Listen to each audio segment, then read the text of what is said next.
everybody, good morning. This is Jean here, Jean True Love from True Love Quilts for You.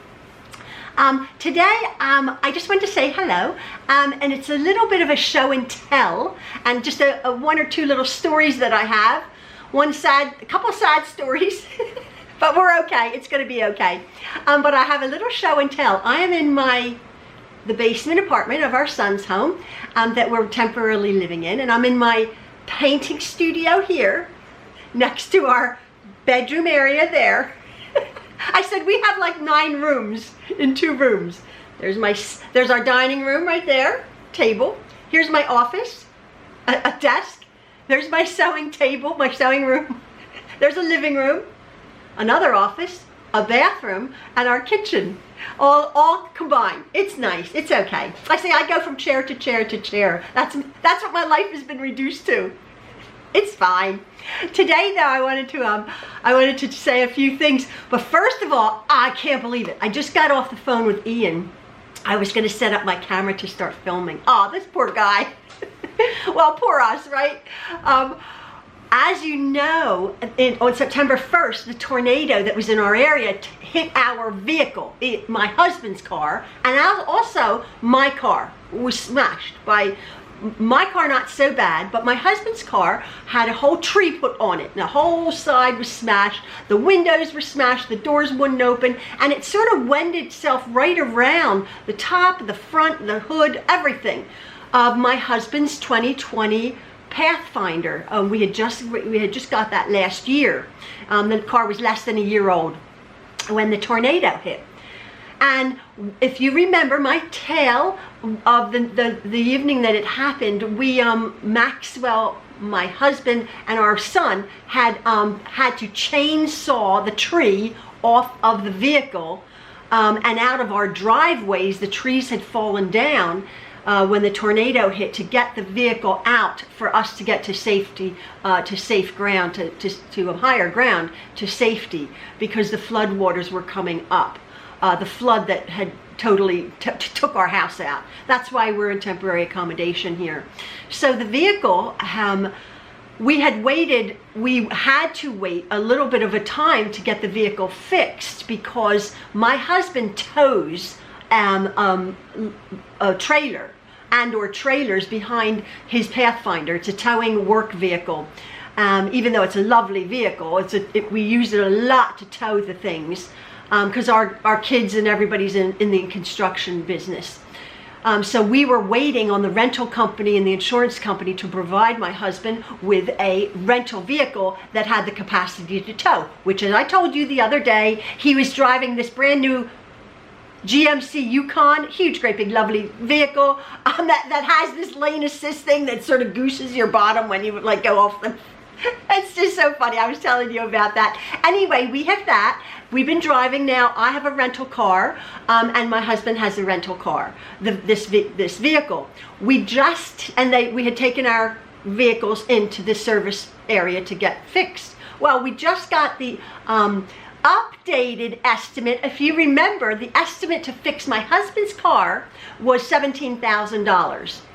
The estimate to fix my car, all of the little projectiles that hit my car during the tornado, was $700. Well, my vehicle comes back $3,700 to fix it.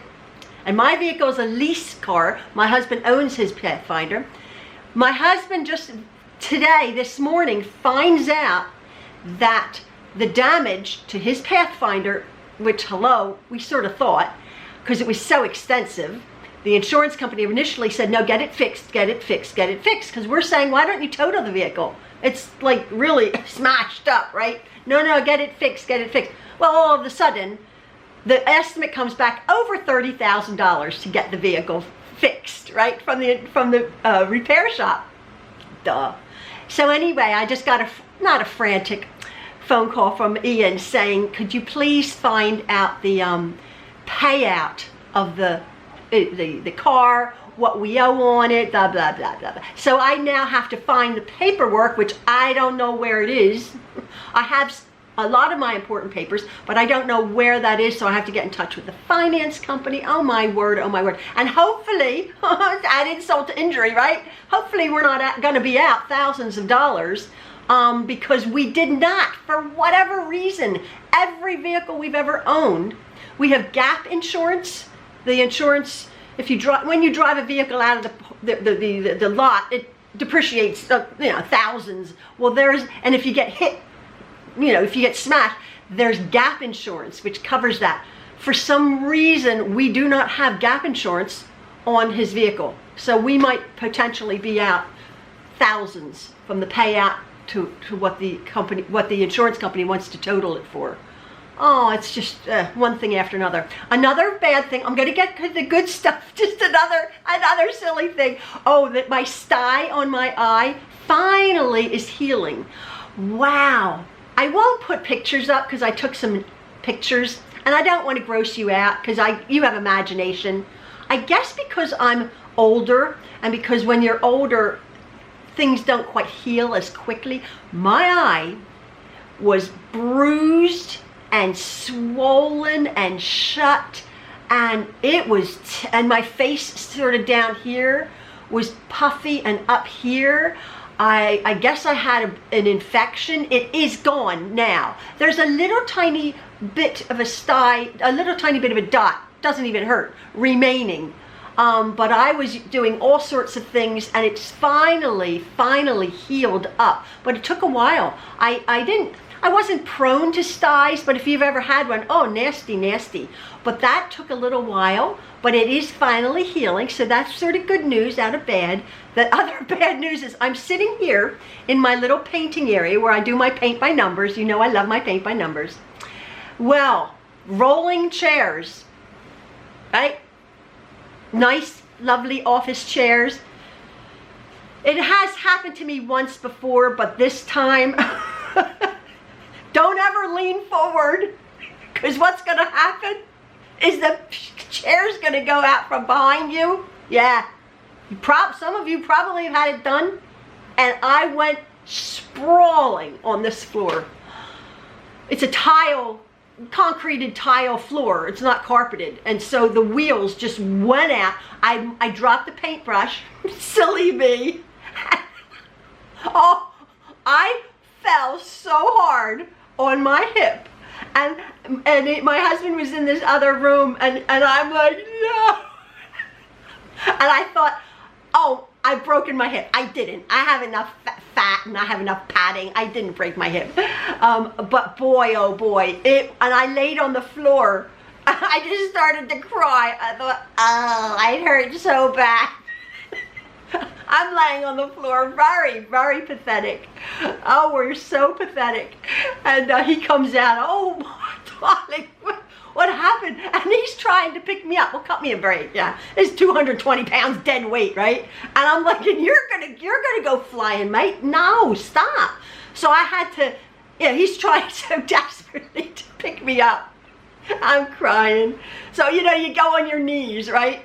You roll over on your knees. Oh, I hurt so bad. Surprisingly, I don't have a bruise. It sort of hurts a little bit, but I thought I was going to have a honking bruise. I don't have a bruise. Anyway, so that's the bad news. The vehicle, my sty is getting better, my fall. So just be very, very, I'm quite serious. Be very careful with your rolling office chairs. Do not bend over, because these are cheapy chairs, just, I don't know, 40 bucks from Office Supply or something. I have a really good office chair, like a very good office chair at home, wherever home is, and that's in storage right now. It even happened with that one, because the wheels, there's 1, 2, 3, 5 wheels that, are awesome for moving around. Super. I've used one for sewing forever. Now for painting. My husband used one in his office. They're awesome. But just be very, very, very careful. Speaking of my paint by numbers, I'm doing a new one, but I wanted to show you. You guys know my first one that I've done. I don't want to bore you, but this is my first one. My lovely paint by numbers, my vase. It's so pretty. I love it. Again, I'm going to get it framed, but you guys have seen.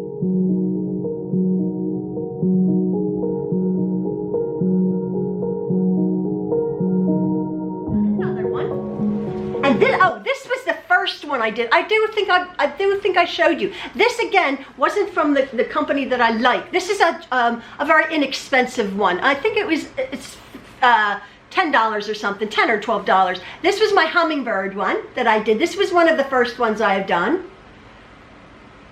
Paint by number. My husband likes this one. He loves hummingbirds. And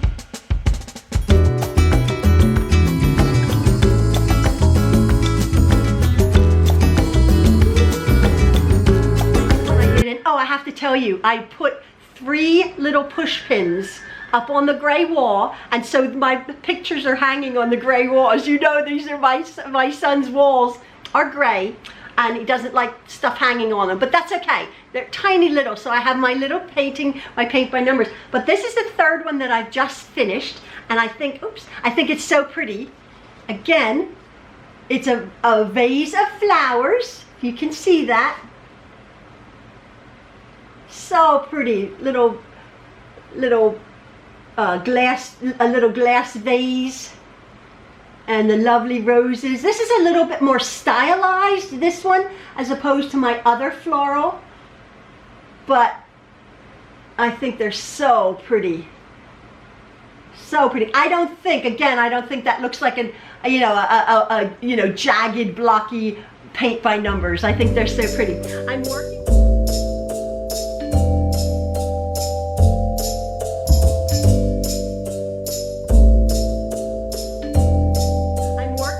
A new one. I'm really enjoying them. I'm really enjoying them because I'm not doing an awful lot, and I'm just here. I'm going. Oh, my hair. It's horrible. I'm going over to the home, and I'm doing chores that have to be done, necessary chores. But I'm just here, and I'm either sewing, which I've gotten into a little bit, and I'm going to show you my progress, or I'm doing these paint by numbers. This is my next one that I'm doing, and it's a little birdhouse. I don't know if you can see that.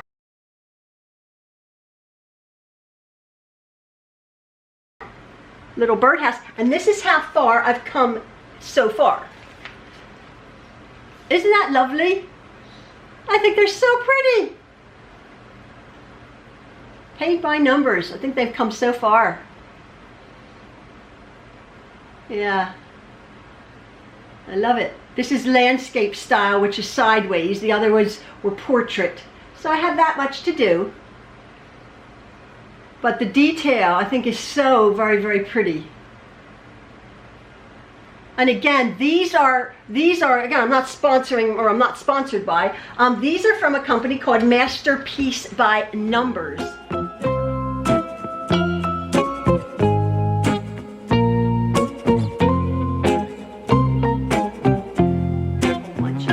What else have I been doing? Oh, I've been sewing my squares together, and so far I've gotten 4 rows of my little tablecloth squares. If you're new here, again, I had purchased these little squares from an Etsy shop, or from a quilt show, but the lady owns an Etsy shop, and they were little 6-inch squares from cut from vintage tablecloths. And I'm just putting them together. One of my last videos was showing how I'm putting them together with the pink and white sashing, and how I actually just sashed each block. Oh, somebody did say, well, why don't you use long strips of sashing? Well, the whole point in doing it this way, when I was sashing each individual block, is you're only sort of having to match up that much of sashing as opposed to, 70 or 80 inches of sashing. So that's the reason for that. That's my little tablecloth square. And the last thing I wanted to share with you guys, again, this is not, there's no rhyme or reason to my video, just to sort of show and tell, is quite a few of you were asking what was the quilt that is on the back of my chair, of my other office chair where I'm sewing. And it is this one. And I wanted to, let me just come back here. I made this quilt, again, all my quilts that I'm hanging up or I'm keeping are old. And this again was one of my first ones, or maybe my 12th one or whatever one. It was an applique quilt that I did. Look at this, that I was so ambitious. It was an applique. I had gotten somehow, oops, it's upside down because the butterfly was upside down. I don't know what the pattern was. I don't know where I got this pattern, but they had all different appliques. Like there's a little rooster and a little star block there. And, which is it? There's that one. And a double heart. And look at my borders. I'm like freaking out. I got this out of just out of a bag. Now it's not made, I mean, it's made really well, I must say, but I wanted to just show you what I did. I actually scalloped the border. This is 15 years ago. I would never attempt to scallop a border, and I sewed it down by hand. Look at that. I think I told you a while ago that my first forays into quilting, I had done, my first ones were this, scallop borders, foundation foundation piecing. I did all sorts of, like, oh, I'm thinking I'm so clever. One of my first ones was a king size quilt. Like, this is crazy, right? This is an applique, but I don't know if you can see. I didn't know how to quilt. I didn't actually know how to free motion quilt. I hadn't taught myself or seen that, but I had a sewing machine, a Husqvarna. Was it my designer? No, I think I got I had a Husqvarna designer machine 25 years ago, that maybe even longer, one of the first embroidery machines.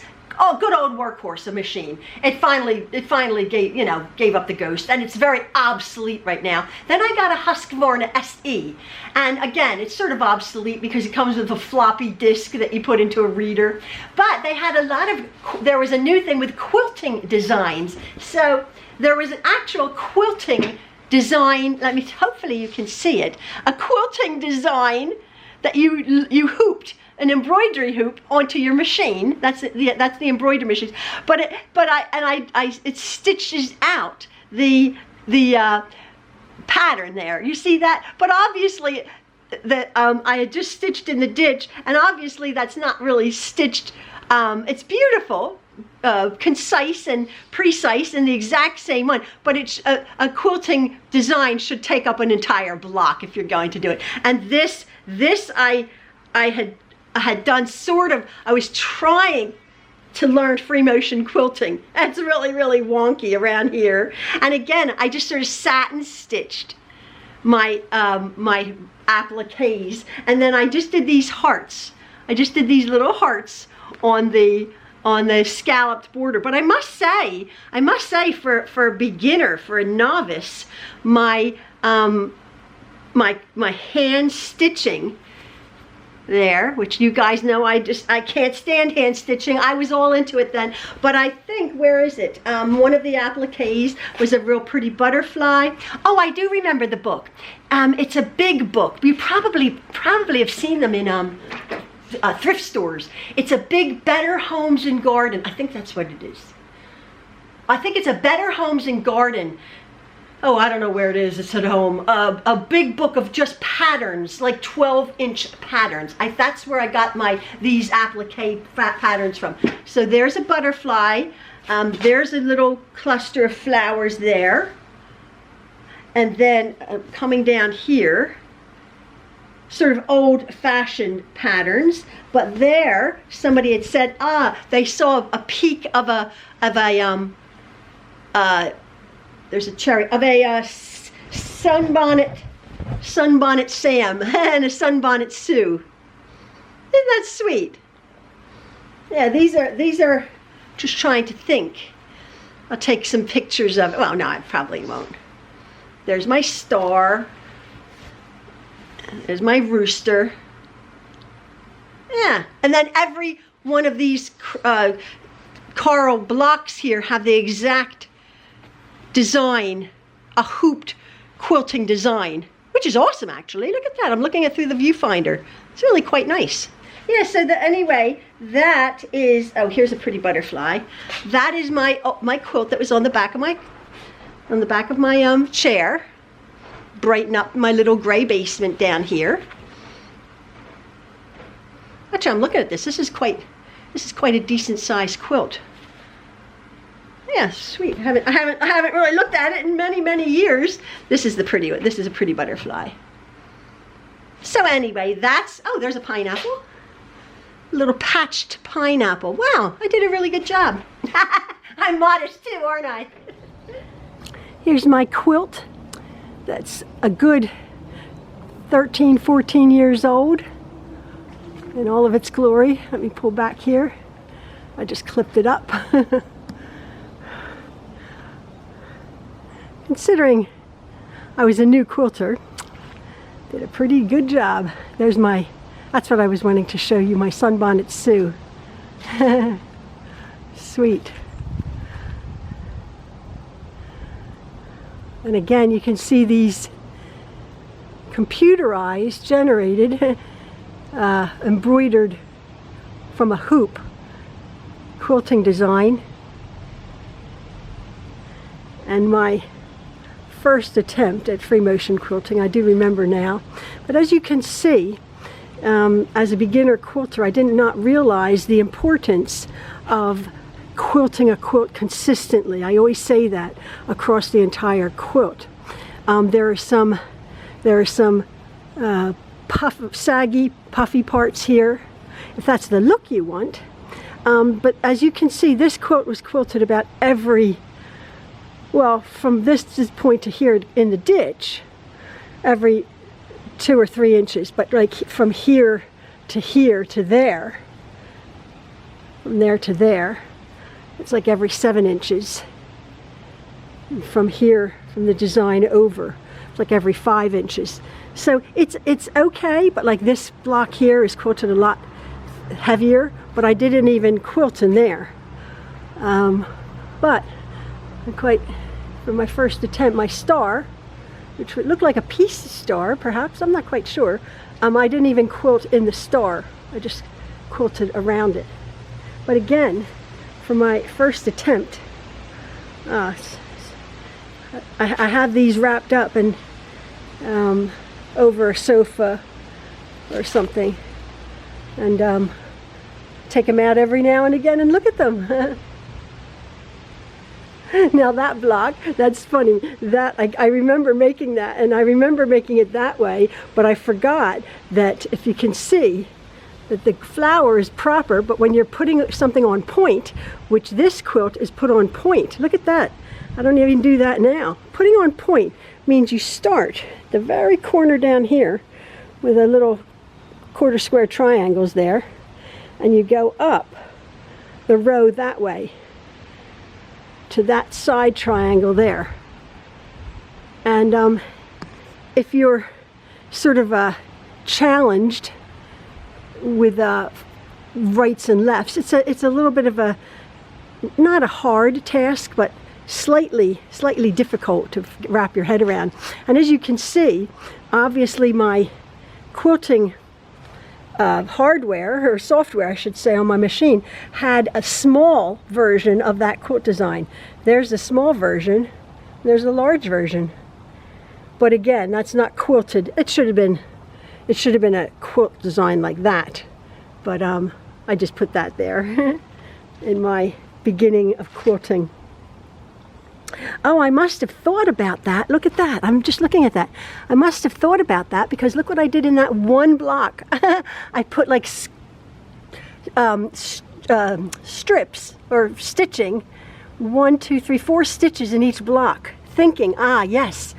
And then I didn't do it in the rest of the blocks, thinking, can't be bothered with that. But I did realize even back then that the quilt should be quilted more consistently. Isn't that funny? I just looked at that. Now I don't remember doing that. That's funny. There's my sweet little Sunbonnet Sam. This was when the 30s fabrics, reproduction 30s fabrics, were really popular back then. The different candy pinks, little baby pinks from the 1930s. Sweeter times. The little designs, fabric. Lovely. Wish we had sweet times like that nowadays. The little sunbonnet Sues, that's all we have to worry about. All right, folks. Thanks for sharing with me. And there you go. There's my quilt. I'm modest too, aren't I? But yeah, so that's on the back of my chair. I have quite a few my older quilts that I might share. But this is my new quilt here, and I'm very, very pleased. Again, I was saying I wanted to, when we do go back to our home, which who knows when will be, because obviously it's going to be rebuilt, and it's a huge project for our son who actually owns the home. There was a surveyor there for quite a few days doing a floodplain survey because the house was flooded with 8 foot of water in it. And so, because we live near a creek, but tons of homes in the area were flooded with the historical tornadoes. Oh, the other day, Maxwell had gone out with his brother Elliot, and Elliot lives about 20 minutes away, and I guess it was about 8 o'clock of an evening time.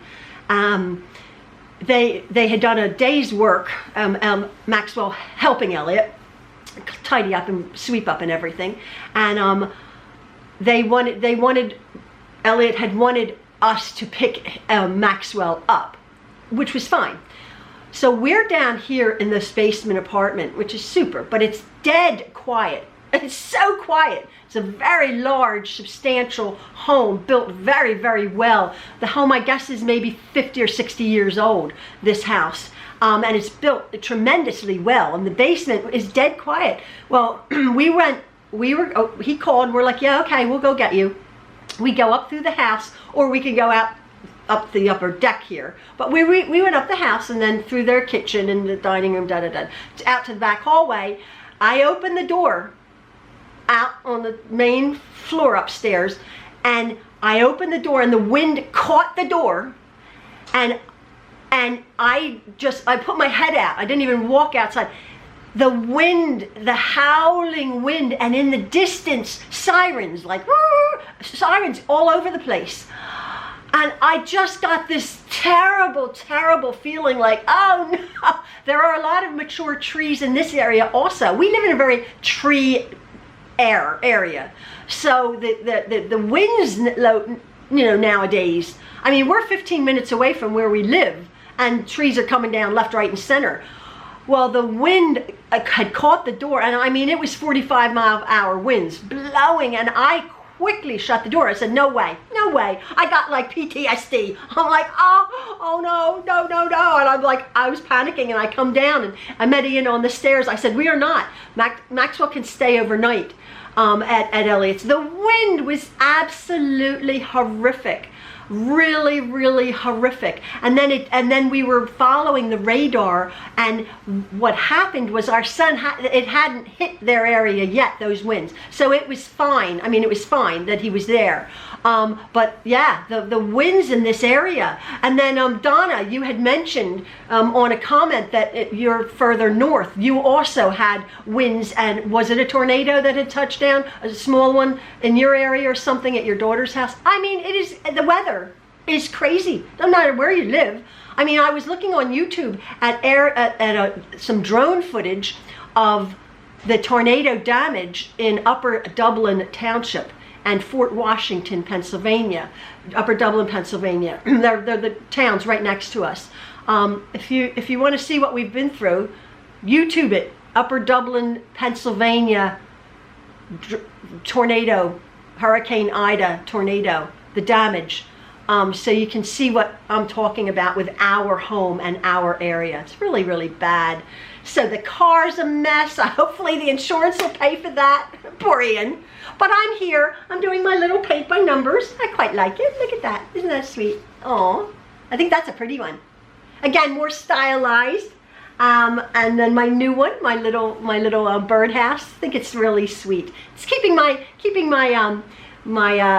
spirits up. I need my spirits to be kept up, and I'm creating something. So that's just that. I just wanted to share it with you and say happy beginning of week. I hope you're all keeping safe and well. We're healthy. We're doing very well, other than my fall. Oh mate. I'm like, At least I have the fat to pad me, right? Oh boy, oh boy. Anyway, again, keep safe, take care everybody, and happy sewing or happy paint by numbers or happy whatever it is you do, but by all means take care and keep safe doing it. All right, love from the True Loves. Bye-bye.